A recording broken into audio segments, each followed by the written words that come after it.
Perkenalkan, nama saya Trias Ndeyanti-Hia. NIM saya 2892050039. Saya dari Universitas Pancasakti, Bekasi. Saya dari Fakultas Ekonomi, Prodi Manajemen. Mata kuliah Aspek Hukum dalam Bisnis. Dosen pengampu Bapak Darmawan, SEMM. Saya akan menjelaskan tentang aspek hukum dalam bisnis yang saya ketahui. Pertama-tama, pengertian hukum. Sebetulnya sampai saat ini tidak ada satupun pengertian hukum yang definitif. Karena setiap orang dapat mengartikan hukum sebagai suatu kata yang memiliki makna yang berbeda. Pengertian hukum yang saya sampaikan ada merupakan rangkuman dalam beberapa pengertian ahli yang kurang lebihnya memiliki arti yang sama, yaitu sebuah peraturan yang tertulis maupun tidak tertulis yang mengatur manusia dalam hidup bermasyarakat, yang apabila dilanggar ada sanksi yang tegas. Tujuannya adalah untuk mencapai keadilan, kepastian, dan kemakmuran manusia dalam hidup bermasyarakat dan bernegara.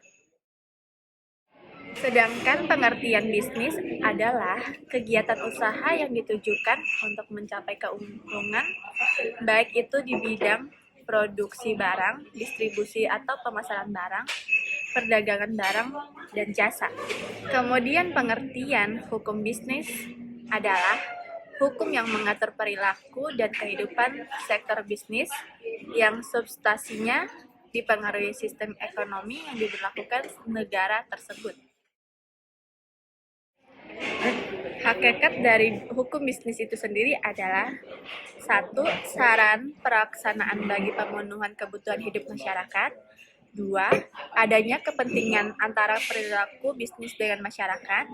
3. Adanya tujuan yang sama, yakni untuk mendapatkan keuntungan atau profit oriented. 4. Untuk memenuhi kepuasan hidup manusia.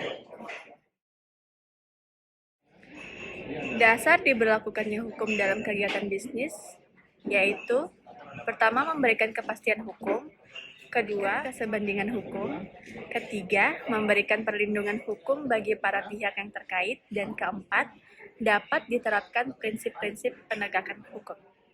Yang terakhir, sumber hukum bisnis.